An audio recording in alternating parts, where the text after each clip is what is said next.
Welcome to episode 90 of the Ben Briggs podcast. I am Ben Briggs. It's Saturday's episode, people, but it is Monday the 16th of March, 2020, and it is 10:35 in the evening. It's super late. I'm sorry about this, people.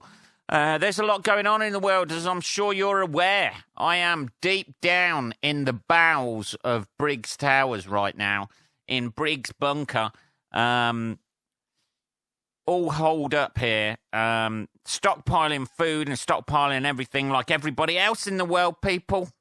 We're all doing it. Stop being cynical, people, or sanctimonious about it. Hey, man. Everybody's stockpiling food. Why can't we all just calm down a little bit? That's the new one, isn't it? That's the new one on Facebook that's going round. That sanctimonious people are throwing out there now to judge other people who are stockpiling food and goods and toilet paper. I know I said a little bit about it on the last podcast, people. But my opinion has changed because my hypocrisy has got in the way of this a little bit, and I am stockpiling food like a fucking squirrel on acid. I ain't going to lie to you. In the bowels of Briggs Towers here, we've got everything. Everything to survive. Like at least 2 weeks anyway, I think. People going round saying, hey, I was just going for my regular shop on a Sunday, and everybody had taken all the canned fruit that I usually buy. Who buys canned fruit usually? That is a last resort, isn't it? I bought Mr. Kipling's Bramley apple pies today. They're the last thing I thought to myself. As I picked them up, I thought, these are the last things I'm going to eat. And I just had a visual image of myself just tucking into the last half of a Bramley apple pie. Just while I'm looking up at the noose that I've pre-tied for me to have after that. Just crying and whimpering. Oh, this pie is going to be the last pie I eat ever. And then just fucking hanging myself afterwards when there's no food left. So that's the way I'm going to go out, people. That's it. Mr. Kipling Bramley apple pie. And a fucking rope around my neck. Ah, dear. I don't know. Everything's closing now. The pubs are closing. The theatres are closing. Work, gigs are drying up left, right and centre. People, think of us in the arts, people. You out there, think of us in the arts. No cash coming in. There we go. Anyway, I quite like it. You know what I mean? I ain't going to lie to you, people. I know this is not a popular idea or thought that I'm having now, but I quite like it. It shows like people want to fucking survive. There's still a bit of human spirit out there. If you're willing to fight over toilet paper or whatever, you've got a bit of fucking fire in your belly. All these people complaining about fucking mundane shit usually. Oh, man, I don't know how to interact with people in a public situation. Yeah, well, now you don't have to, do you? Those skills are paying off, baby. I don't know. It shows there's a human spirit out there. We are selfish fuckers.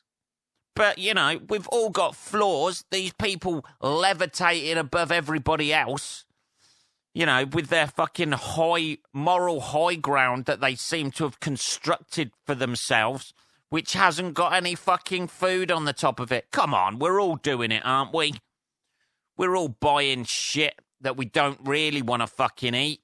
But, it's a worst case scenario, isn't it? This is worst case scenario surplus supplies that we're trying to gather around us now, like some sort of fucking, I don't know, We're like ants at the minute, aren't we? Just gathering anything that we can find that will sustain us until this is all over. We're all doing it, people, aren't we? And if you're not doing it, you're a fucking idiot. Because everybody else is doing it. And they're going to take all the food.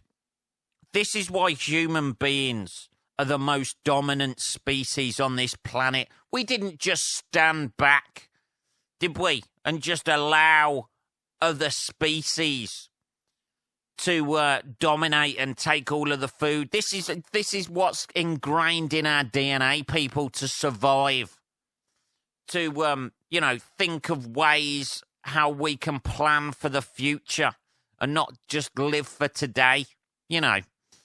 Jesus, thousands of years ago, we weren't there going, Neanderthal man, you fucking have the mammoth. You kill the mammoth, I'll get the next one. You go for it. Oh, no, it's all right. I'm a little bit hungry. Yeah, I'm a little bit. No, you go. You feed your family. We were straight in there, weren't we? We'd kill the mammoth and then kill the guy in front of his fucking wife and kids. That's what we were like. This is ingrained in our DNA to survive, people. And I don't know what people thought would happen. There's a scary situation.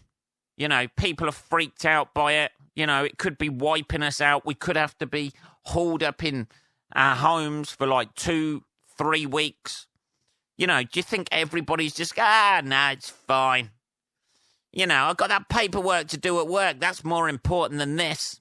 I've got all that photocopying to do.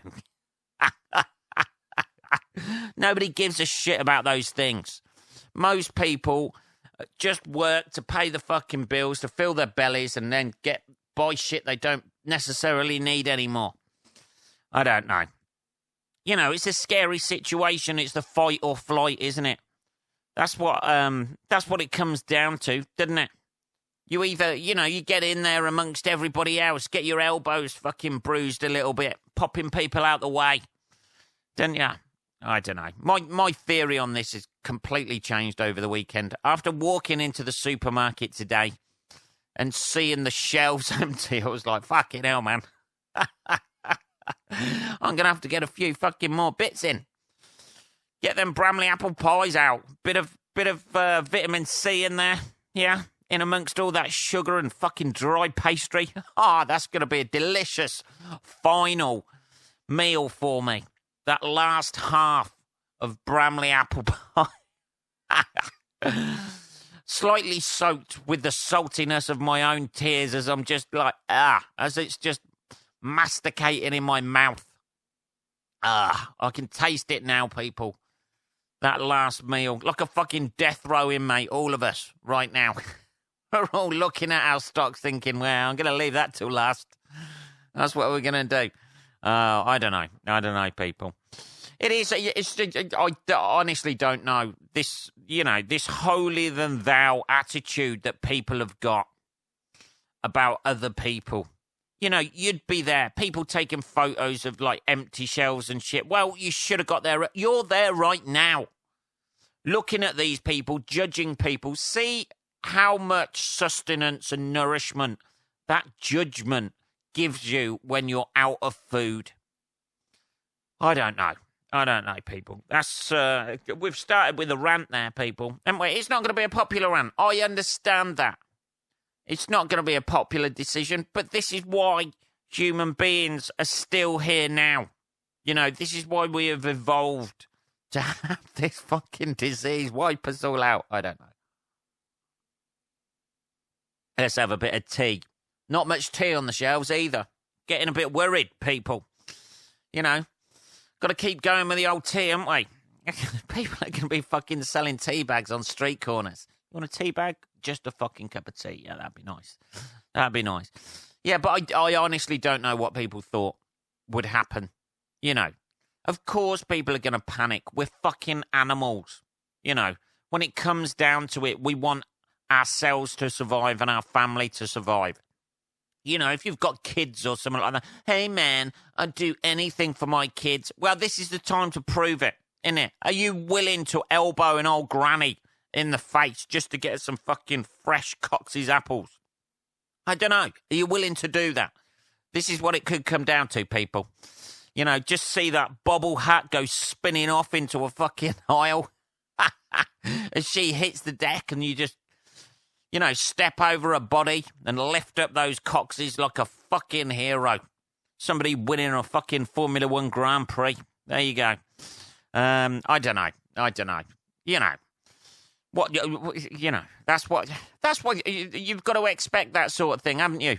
We are mere animals, people. If you put a tiger into, of course people are going to be afraid. If you put a tiger into an enclosure with a load of deer, the deer are going to fucking panic and scatter. And we're no different from that, are we? Because, you know, the deer aren't standing there going, oh, hi, Mr. Tiger, how you doing? Hey, there's some pretty stripes. Hey, get off my throat. He's on my throat. Of course. You know, they're going to panic. You know, you put a fucking, you fire a gun at a fucking tiger, it's going to fucking panic. Anything, isn't it? You know, we're just showing our limitations as a species, people. But there's something about it that shows still out there, there's a drive to survive. And I think that should be applauded. Applauded. Rather than the usual people go, of course, there's the people trying to get fucking sympathy for it. Self-isolating because they're fucking, I don't know, prick their finger, something totally unrelated to it. You know, they had asthma as a child but haven't had it for about 30 years. And now they're fucking self-isolating just in case, because I'm a fucking high risk. Just let it sweep through the population. If you're relatively healthy, I think you'll be all right. I have no medical training to back this up, by the way, people. None whatsoever. But, you know, you're going to get a bit of a chesty cough. You're going to feel like shit for about a week or so. As long as you don't, you know, pass it on to grandma, unless you want an inheritance. In which case, start dropping off them food parcels, baby. I don't know, man. I don't know. It looks like the over 70s are going to be kept in their houses, aren't they? We'll go around to visit them like fucking museum pieces, aren't we? As they're behind glass, just looking at them. This is what the over 70s look like. It's like fucking Coogan's Run. That's what it's turned into. I don't know, man. Where the old people just fucking mysteriously disappear. Oh, fuck me. I don't know, man. We ought to celebrate the fact that people are out there actually having a bit of a thirst for life. All those fucking inconsequential little worries that we have been put into the back of their head, aren't they?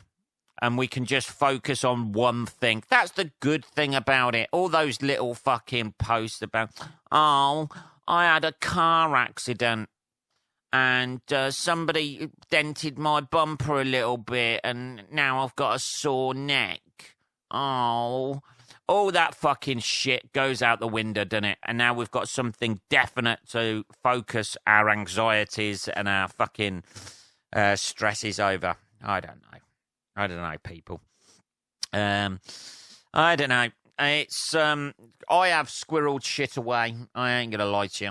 I've got rice, I've got pasta, I've got fucking, you know, frozen veg, all that sort of shit, because I don't eat meat, which is one, you know, this is one of the things that started paying off, not drinking milk and getting a taste for fucking soya milk in my tea. Nobody, even now, there's fucking soya milk aisles are fucking full. And soya milk, there's still some crisps. I'm fucking quite happy with that. I even got cream cakes today. 2 shoe buns. Wait. Have a little treat for yourself, Ben. I might even, you know, think about, you know, that may even take over from the last meal of the Mr. Kipling Bramley apple pies. There we go. We're not sponsored by them, by the way. Just to make perfectly sure. This is an independent podcast. Oh, dear. Bit of a cough there. I know, it sounds bad. You're not going to get anything over the airwaves. It's fine. I imagine that is just some phlegmy fucking... It's hard to know, isn't it?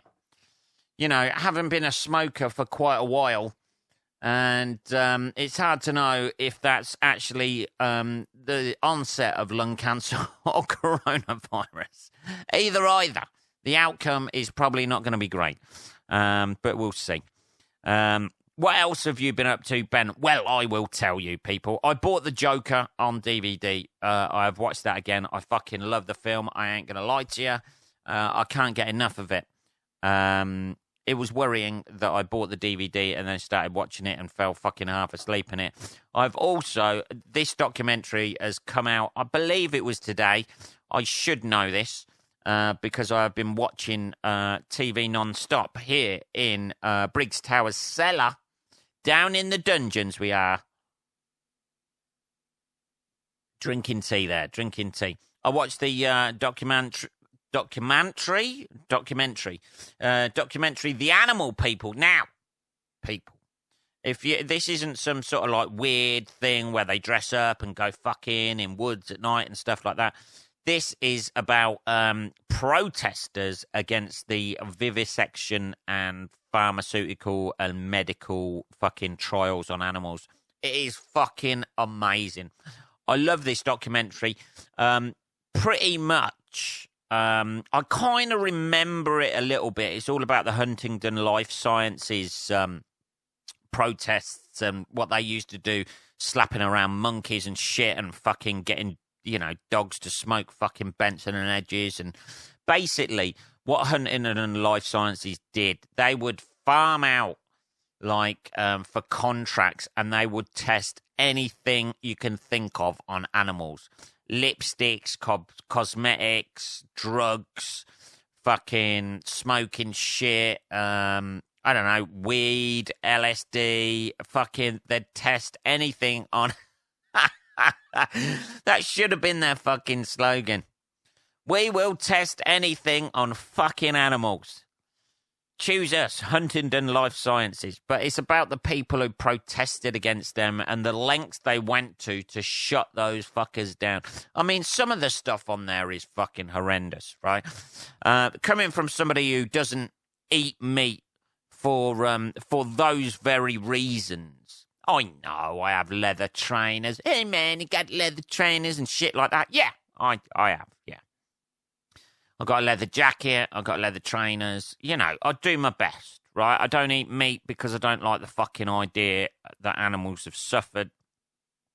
But I quite like wearing their skin on my feet and back. That's it. That's another bit of hypocrisy there for you. But anyway, I haven't eaten meat for since I was a kid. So, but I think it was pretty much, there was a big thing in the end of the 80s when the Body Shop came out, because that was their whole thing, wasn't it? Hey man, we don't test on animals, and everyone was like, everybody else tests on animals, and then you saw pictures of fucking rabbits and shit with lipstick and mascara on. Looking very much like Joaquin Phoenix from The Joker. And then everybody was like, I'm not sure, really. They ought to be testing lipstick on fucking rabbits and shit. So, and the rabbits were like, well, I kind of look sexy, but I don't want it in my fucking eyes. Man, they're already pink. What are you doing to me? Let's have a bit more tea. Hang on. So, this is this documentary, The Animal People, is all about the people who protested against that, and basically, not just protested against it, they cut off the fucking finance for the company by protesting against people like Barclays Bank and Morgan Stanley, any of the financiers and that, and then the company themselves, they started hammering the people who fucking worked at the company and protesting against them outside their houses and shit. And then the insurance company, so they fucking played it smart. So the company couldn't get insured. And, some of the fucking videos they took of undercover people in there and what they were doing to the fucking animals and shit like that. You know, live autopsies as the, you know, cutting a fucking monkey's chest open as it's like still alive and shit like that. Picking up puppies, slapping them around a bit. Beagles, they fucking, Jesus. They've had it hard, haven't they? They have had it hard. The beagle dog. You know, when they first come around a bit, they were like, hey, man, we're our own breed now. This is fucking excellent. We're the beagle. We're our own breed. We're going to be, we've got our own identity now, man, and stuff like that. We're no longer wolves. We're no longer fucking anything else. We're just beagles. That's what we are. We're beagle. Okay. And somebody's gone, hey, that's the ideal breed to fucking try shit out on. But fucking hell, yeah, some of the fucking beagles are so cute as well, and they look so fucking vulnerable, and it's fucking heartbreaking watching the documentary, some of the bits and that sort of thing. Let's just try and get a bit comfortable. The old fucking stitches are still in at a minute, so it's a little bit sore. I was walking around today as well, without the old crutchoirs, so leaning on a trolley. But I digress. Anyway, it's fucking really interesting. And then how, because they were affecting the share price of the company and big business started fucking freaking out that just like protesters and that sort of shit could affect the price of shares. The government and the FBI cracked down on them and started arresting them and getting them done for fucking terrorism offences. I mean, like, some of it was a bit extreme, but they didn't fucking kill anybody or blow anybody up or anything like that. But there was a few bits that they did that was a bit extreme, sort of like breaking into people's houses and posting up fucking posters of dead animals and shit. You don't want that when you're coming home from the office. Dear.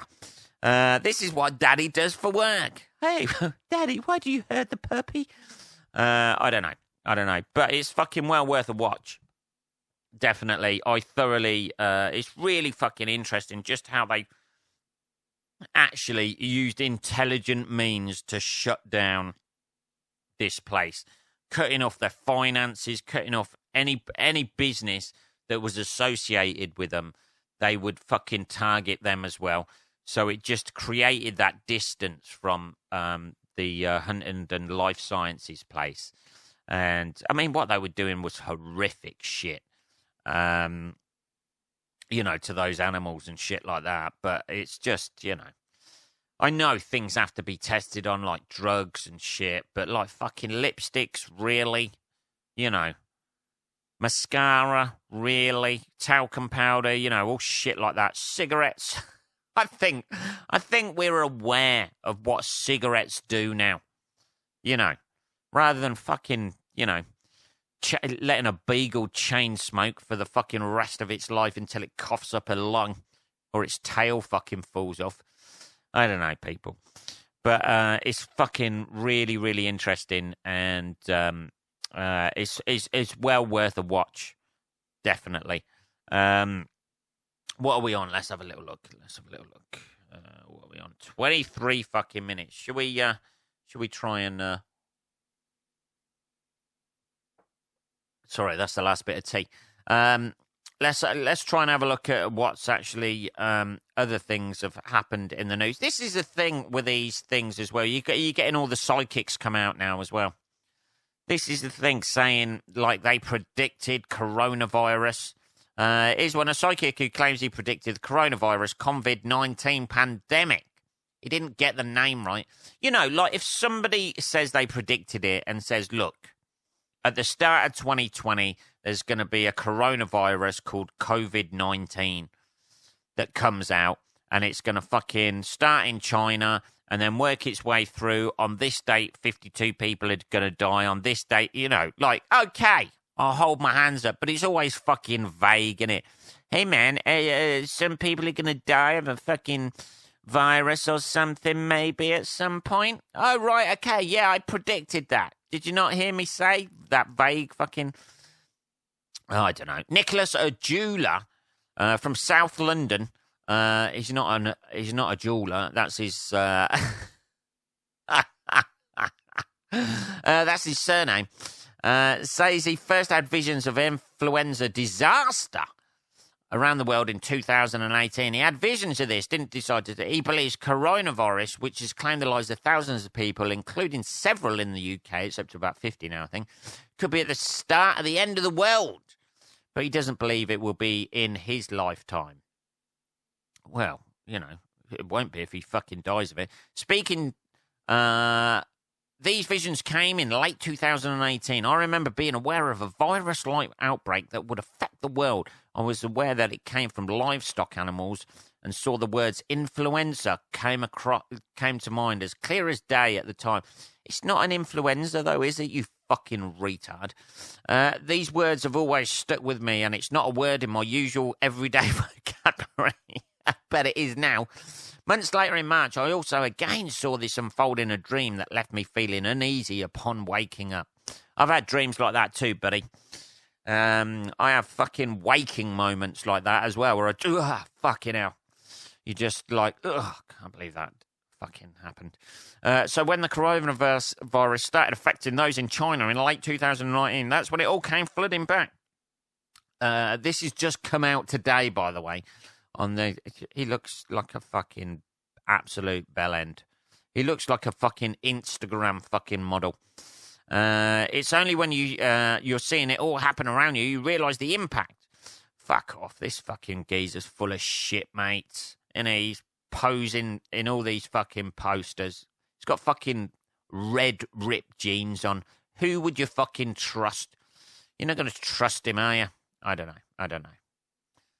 He's an Asian dude as well, so I better calm down just in case anybody says I'm racist. Hey, man, that's where your prejudice lies. I don't know. Let's move on to positive, something positive.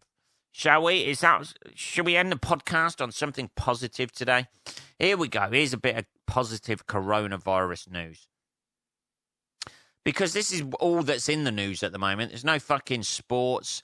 Pubs, nobody can get pissed in pubs anymore. Theatres, as I said earlier, closing. The over 70s locked away like fucking zoo animals. We just, like, they're going to have a shutter put on their fucking door and we just shove all the food in and then it snaps shut again afterwards. Here we go, bit of positive news. A 103-year-old woman has become the oldest person to beat coronavirus. You see, she's out there fucking kicking ass. And fucking licking dick. I don't know what she's doing. Zhang Guangfen, recovered from the disease. I don't know what her name is. Zhang, let's call her that.